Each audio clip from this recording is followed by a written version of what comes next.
Hello students, welcome to 11th physics class. तो पिछली videos में मैंने आपको प्रोजेक्टाइल मोशन के बारे में करवाया था। तो नेक्स्ट टॉपिक है सर्कुलर मोशन। सर्कुलर मोशन बिल्कुल आसान है। जो सर्कल में मोशन है, अगर कोई वस्तु सर्कल में चलती है तो उस मोशन को सर्कुलर मोशन कहते हैं। If an object moves in a circular path, then its motion is said to be circular motion। ये आपने लिख लेना है सर्कुलर मोशन की definition. When a particle moves along a circular path, then its motion is called circular motion।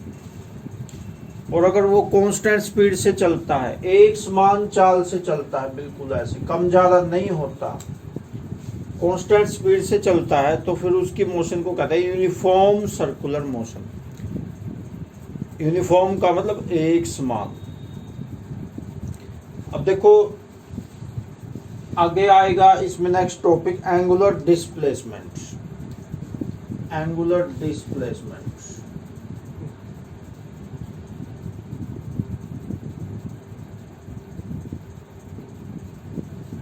तो एक तो linear displacement आपने पिछले चैप्टर्स में पढ़ा था। लीनियर डिस्प्लेसमेंट में तो ये पता लगाते हैं कि कितनी डिस्टेंस इसने कवर की है, कितने मीटर कोई वस्तु चली है, 10 मीटर चली, 50 मीटर चली, वो तो है लीनियर डिस्प्लेसमेंट। और एंगुलर डिस्प्लेसमेंट में एंगल को मापते हैं कि कितना एंगल, जैसे कोई ऑब्जेक्ट यहाँ से चलना शुरू करे, 0 डिग्री एंगल होगा।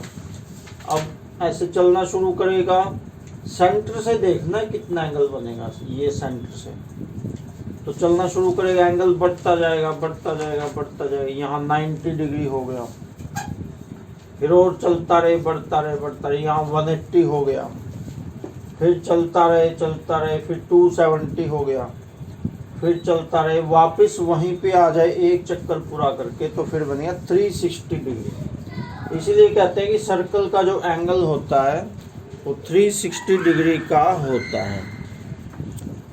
तो देखो एंगुलर डिस्प्लेसमेंट को थीटा द्वारा लिखते हैं, यानी जितना एंगल कवर करेगा ऑब्जेक्ट वो एंगुलर डिस्प्लेसमेंट हो गई। इसको थीटा द्वारा लिखते हैं। तो एंगुलर डिस्प्लेसमेंट की डेफिनेशन लिख लो। Angular displacement, the angle made by the object in circular motion at the centre of circle. The angle made by the object at the centre of circle in circular motion is called angular displacement. एक बार और सुन लो। The angle made by the object at the centre of circle in circular motion is called angular displacement. इसका question बना लेना है, what is angular displacement, question भी इसका बना लेना। इसके बाद लिख लेना है it is denoted by theta.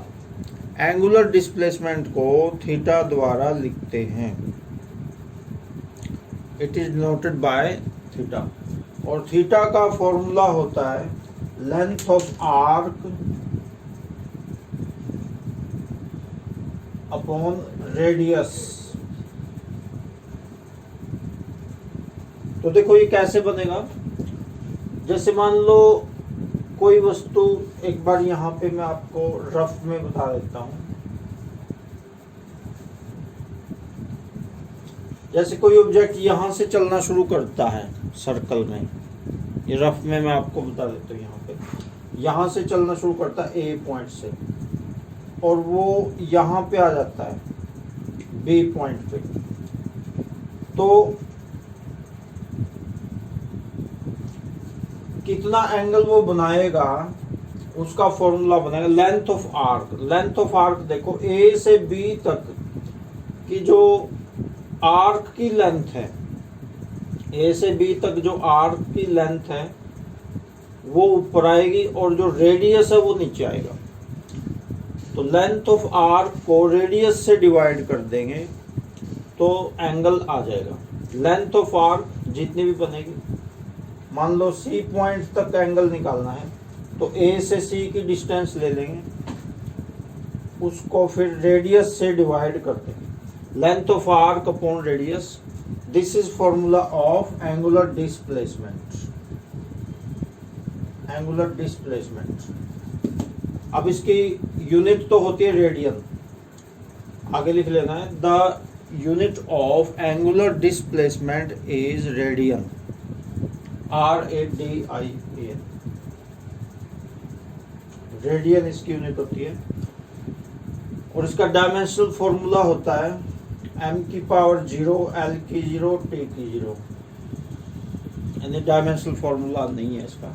क्यों नहीं है? क्योंकि लेंथ ऑफ आर्क का तो बन गया l, और रेडियस बटे में रेडियस का भी बन गया l, तो कट के कोई इसका डायमेंशनल फॉर्मूला नहीं बनेगा। तीनों की 0 पावर आएगी डायमेंशनल फॉर्मूले में। और ये डायग्राम भी आपने बनाना है। देखो ये सर्कुलर पथ है और इसमें ये एक्स एक्सिस, ये वाई एक्सिस, और ये पी पॉइंट दिखाया हुआ है, ये एक्स एब्सिसा और वाई का ordinate, and this is radius of circle, और ये एंगल है इसका थीटा।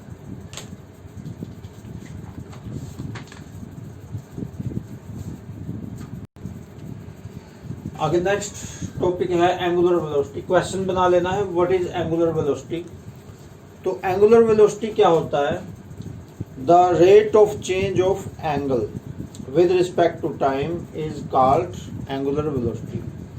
यानी सर्कुलर पाथ है ये, देखो अगर ज़्यादा स्पीड से एंगल चेंज हो रहा है, ऐसे ज़्यादा स्पीड से चेंज हो रहा है तो कहेंगे एंगुलर वेलोसिटी ज़्यादा है।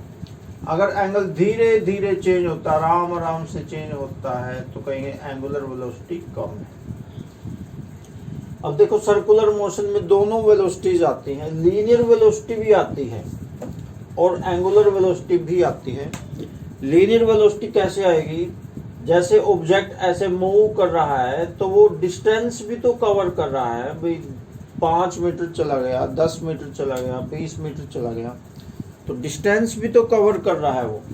अगर डिस्टेंस का हिसाब लगाएंगे तो वो लीनियर वेलोसिटी होगी, लीनियर वेलोसिटी। और अगर एंगल का हिसाब लगाएंगे कि 10 डिग्री हो गया, 20 डिग्री हो गया, 30 डिग्री हो गया, एंगल का हिसाब लगाएंगे तो वो बन गया एंगुलर वेलोसिटी। तो सर्कुलर मोशन में दोनों टाइप के वेलोसिटीज आती हैं, लीनियर वेलोसिटी भी आती है यानी डिस्टेंस भी तो कवर होती है, और एंगुलर वेलोसिटी भी आती है, एंगल भी चेंज होता है। तो एंगुलर वेलोसिटी का आंसर आपने लिख लेना है the rate of change of angle with respect to time in circular motion is called angular velocity. ये क्वेश्चन और आंसर आप वीडियो को पॉज करके और आराम से लिख सकते हैं। The rate of change of angle with respect to time in circular motion is called angular velocity. It is denoted by omega. इसको ओमेगा से लिखते हैं। ओमेगा एक ग्रीक भाषा का अक्षर होता है। ओमेगा द्वारा एंगुलर वेलोसिटी को डिनोट करते हैं। W नहीं है ये, W हालांकि मिलता जुलता है W से, लेकिन थोड़ा सा इसको ऐसे कर देना है, W को ऐसे, तो ये ओमेगा बन जाता है। ये ओमेगा बन गया, ओमेगा द्वारा इसको लिखते हैं। It is denoted by omega. और जिसको डिनोट करते हैं उसको ऐसे उल्टे कोमे में बंद कर देना। इट इज डिनोटेड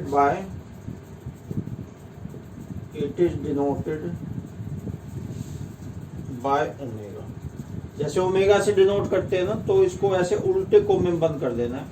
जिससे भी डिनोट करते हैं किसी को तो उल्टे कोमे में बंद उसको जरूर कर देना है।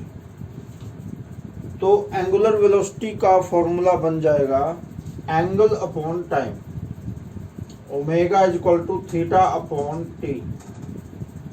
इसका फॉर्मूला लिख लेना है angular velocity is equal to angle upon time.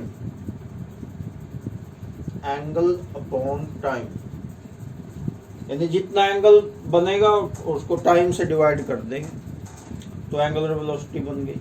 Time अगर थोड़ा होगा तो एंगुलर वेलोसिटी ज़्यादा बनेगी, टाइम ज़्यादा होगा तो एंगुलर वेलोसिटी कम बनेगी। पहले ये फॉर्मूला लिखना, पहले डेफिनेशन लिखनी है, फिर ये फॉर्मूला ये वाला, फिर ये short form omega is equal to theta upon T. इस प्रकार से इसको लिखना है और इसकी यूनिट बन जाएगी। यूनिट देखो क्या बनेगी, थीटा की यूनिट बताया था अभी आपको रेडियन, और टाइम की यूनिट पता ही है सेकंड। तो टाइम नीचे है तो पर आएगा, पर का मतलब -1 पर, रेडियन पर सेकंड। तो आगे लिख लेना इट्स यूनिट इज रेडियन पर second, its unit is radian पर सेकंड। इसको ऐसे भी लिख सकते हैं रेडियन पर सेकंड।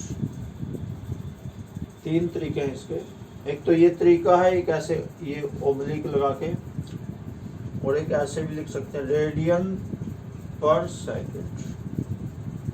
इस प्रकार से 3 तरीके से इसको लिख सकते हैं रेडियन पर सेकंड, ये भी और ये भी।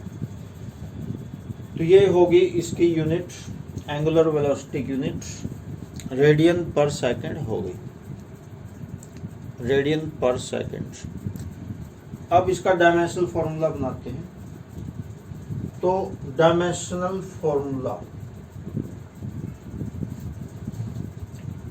फॉर्मूला ऑफ एंगुलर वेलोसिटी, तो ये बन जाएगा थीटा का कोई फॉर्मूला है इन डायमेंशनल, m की पावर 0, l की 0, t की 0 अपॉन टाइम का होता है t की 1, बटे में है टाइम नीचे है तो t की 1। अब ये t की 1 ऊपर जाके -1 पावर हो जाएगा, तो बन जाएगा m की 0, l की 0, t की पावर -1, t की पावर -1 बन जाएगा। This is dimensional formula of angular velocity, ये वाला। तो ये भी लिख लेना है, dimensional formula of angular velocity is this. ये बना के भी दिखा देना है, ये वाला इस प्रकार से ये बना है, ये भी दिखा देना है। अगर नेक्स्ट क्वेश्चन देखिए, what is relation between angular velocity and linear velocity. Angular velocity और लीनियर वेलोसिटी में क्या रिलेशन होता है, ये काफ़ी इंपॉर्टेंट क्वेश्चन है, बहुत काम आएगा। वो रिलेशन होता है v is equal to R omega. अब देखो v तो है लीनियर वेलोसिटी, यानी वो डिस्टेंस कवर करती है चीज, सर्कल में घूमती है तो डिस्टेंस भी तो कवर कर रही है वो, और साथ में एंगल चेंज कर रही है, तो वो एंगुलर वेलोसिटी है। तो इन दोनों में रिलेशन बनेगा v is equal to R omega, where v is equal to, ये लिख लेना फिर आगे, v तो आप जानते हैं v क्या होता है, linear velocity, v is equal to linear velocity. Omega क्या है अभी बताया आपको, omega is equal to angular velocity,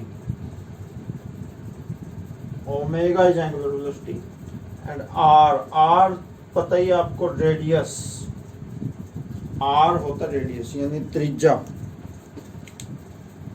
तो ये फॉर्मूला है, ये भी बहुत इंपॉर्टेंट फॉर्मूला है, relation between angular velocity and linear velocity. ये भी लिख लेना इसका आंसर।